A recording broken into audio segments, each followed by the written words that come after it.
आइए देखते हैं मजा आएगा। ভালো আছো? তুমি যাবে বললে আমার ঘরটা বাগিয়ে দিবা বললে যে বলেন কি? কবে বলছিলাম পরশু দিনে। কোথায় আছে এটা? এইখানে ও ঘরটা এখন না দেখলে কি বলবো? ঘরটা দেখবো বলতে তুমি তো 100 টাকা নিয়ে তো চুল্লুটা সেদিন খেয়ে নিলে।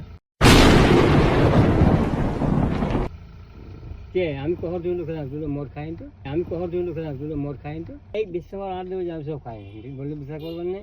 ওসব না, ভাত খেয়েছো? ভাত মুড়ি না, ভাত খাই ভাই, এরপরে ভাতই খায়, তাছাড়া আমি ওসব খাই না। চুল্লু ফুল্লু খাওনি? না সেদিন 150 টাকার চুল্লু খেয়ে নিলে। 150 টাকার চুল্লু খেয়ে নিলে।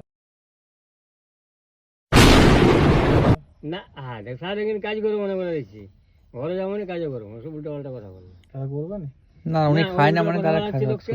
আমি মদ খেয়ে কোনোদিন জীবনে মদ খাইনি, খাবো না। আচ্ছা উল্টো পাল্টা কথা বলেই তো করবো। এমনি লোক 10-20 টাকা দিল, হাটে খরচা করলো, বললো এটা খা, এটা মিষ্টি খাবি, এটা রুটি খাবি, 10-20 টাকা দেখ নেবো, তাও ভালো, কিন্তু আমি মদ খাই না। তোমার এখন 10টা টাকা আছে কি আর কাছে তোমার কাছে? 10 টাকা দেখি, এই 10 টাকা। আমি এই 10 টাকাটা জাদু মন্ত্র দিয়ে ডবল করে দেবো এখন। আমি এই 10 টাকাটা জাদু মন্ত্র দিয়ে ডবল করে দেবো এখন।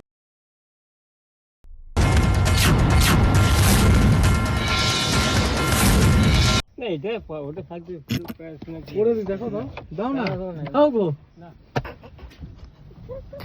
পালিয়ে